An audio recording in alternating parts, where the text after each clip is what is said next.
সবর বাংলা জানেন তো কি? ধৈর্য। ধৈর্য এমন একটা গাছ যে গাছের চারিদিকে কাটা, কিন্তু ফলটা মিষ্টি সুস্বাদু। এই সুস্বাদু ফল খেতে হলে এই কাটাগুলো সহ্য করতে হবে। ধৈর্য। ছোট্ট ছেলে মেয়েদেরকে ননির পুতুল করে গড়ে তুলবেন না, খবরদার। ওদেরকে কষ্ট সহিষ্ণু করে গড়ে তুলবেন। আপনি থাকতেই কষ্ট করা শিখান, তার জীবনটা স্মুথ হবে, তার ক্যারিয়ারটা ব্রাইট হবে, তার ভবিষ্যৎটা সুন্দর হবে। ছেলেমেয়েরা কিছু চাইলেই সাথে সাথে দিবেন না। অনেক বাবা মা আছে এত আদর করে, এত বেশি আহ্লাদ করে, যা চায় তাই দেয়, পরে হিতে বিপরীত হয়, ঠিক কিনা? ছেলে মেয়েকে অভাব শেখান, ছেলে মেয়েকে কষ্ট শেখান, ওদেরকে সংগ্রাম শেখান, প্রতিকূল পরিবেশে কি করে টিকে থাকতে হয় এটার সবক শেখান। সেদিন লোকমান তাই করলেন, ছেলের সবর শিখাইলেন যে বাবা ধৈর্য ধারণ করো, আতঙ্কিত হবা না। জীবন এটা সহজ নয়, জীবন চলার পথ সহজ নয়, এটাকে সহজ করে নিতে হয়। কখনো সবর করে, কখনো ক্ষমা করে, কখনো অন্যকে ইগনোর করে, কখনো দোয়া করে, কখনো আল্লাহর উপর তাওয়াক্কুল করে, ঠিক কিনা? ছেলে মেয়েকে আদর করে বোঝাবেন, বাবা এখন তুমি বাবার হোটেলে খাও, মায়ের হোটেলে ঘুমাও।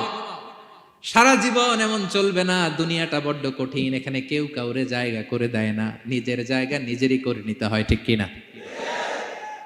ছোটবেলা থেকেই তাকে দৃঢ় মনোবলের করে তুলতে হবে যে বাবা দুনিয়াটা এত সহজ নয়, এটা সহজ করে নিতে হয়। This is the life hacks. এই লাইফ হ্যাক গুলো আপনি শেখাবেন, লাইফ লেসন গুলো শিখাবেন। ধৈর্য ধরো, সৎ কাজের আদেশ দাও, মন্দ কাজের নিষেধ করো। এগুলো করতে গেলে একটু বাধা বিপত্তি আসবে, কিন্তু শেষ হাসিটা তুমিই হাসবে, ঠিক কিনা? বিজয় তোমারই হবে। কি বলেন? সময়ই কথা বলে, সময়ই কথা বলে। বিপদে ধৈর্য ধরো। বিশ্বনবী আল্লাহ বললেন ওয়াসবির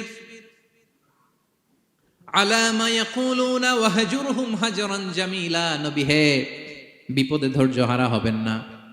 ভালো সময় সামনে আসছে, মক্কায় আপনারে কষ্ট দেয়, গণক বলে, জাদুকর বলে, পাগল বলে, মদিনাতে বিজয় আপনারই হবে, ঠিক কিনা?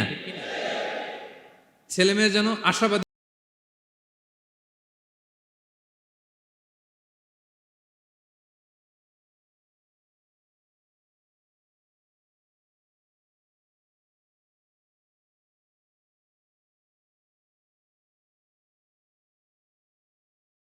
ফিরিয়ে নিও না। ছেলেরে এবার সোশ্যাল বানানোর চেষ্টা করতেছেন। হ্যাঁ, ওলা তুসাইর খাদ্দাকা লিন্নাস। দেখেন একটার পর একটা, প্রথমে স্রষ্টারে চিনাইলেন, তাই না? এরপরে স্রষ্টার ক্ষমতা সম্পর্কে শিখাইলেন, এরপরে আধ্যাত্মিকতা শিখাইলেন, এরপরে ইবাদত কি সেটা জানালেন, এরপরে তিনি সোশ্যাল এঙ্গেজমেন্ট কিভাবে করবেন, সোশ্যাল রিফর্ম কিভাবে করবেন শিখালেন। এবার মানুষের সাথে কিভাবে মিশতে হয় সেটা শিখাচ্ছেন। মানে পিপল ওরিয়েন্টেড হও, ওয়ালা তুসাইর খাদ্দাকা লিন্নাস। অহংকার করে মানুষের থেকে মুখ ফিরিয়ে নিও না, মুখ ছিটকাবে না। মানুষকে সম্মান করো, মানুষের সাথে মেশো, বি পিপল ওরিয়েন্টেড। আমাদের অনেক ছেলে মেয়েরা মানুষের সাথে মিশতে পারে না।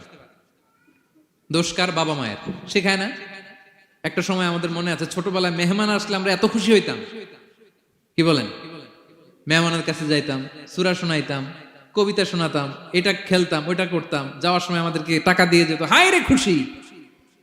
এখন দেখবেন টেনে হিসেবে মেহমানের সামনে আনা যায় না। এরকম আছে না নাই? অনেক ফ্যামিলিতে এরকম আছে যে তারা সারাদিন ডিভাইস নিয়ে, এই ডিভাইস আসক্তি এত মারাত্মক পর্যায়ে পৌঁছেছে যে তারা মানুষের সাথে মিশতে পারে না। এই পাবলিক ওরিয়েন্টেশনটা অনেকের নাই, পিপল ওরিয়েন্টেশন নাই।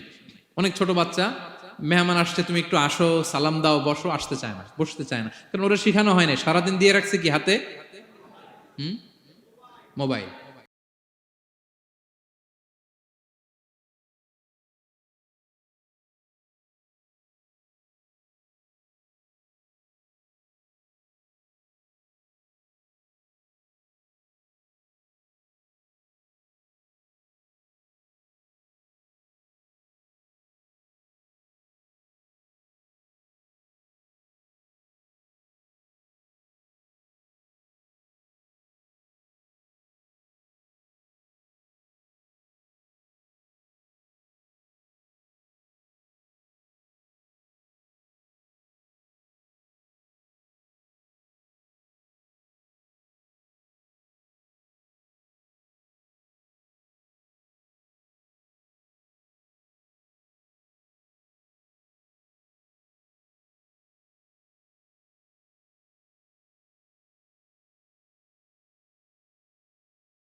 সাথে এদের কোনো সম্পর্ক নাই, এরা যেন গণমুখী হয়, শেকড়ের সাথে যেন এদের সম্পর্ক থাকে। হ্যাঁ, এটাই দেখেন, এই উপদেশটা কয় হাজার বছর আগের। মনে হচ্ছে যেন আজকের পরিস্থিতি দেখে দেখে লোকমান ইসলাম ছেলেকে অ্যাডভাইস করতেছেন। সুবহানাল্লাহ পড়বেন না? ওয়ালা তুসাইর খাদ্দাকা লিন্নাস, মানুষ থেকে মুখ ফিরিয়ে নিও না, ছেলে মেয়েদের শিখান।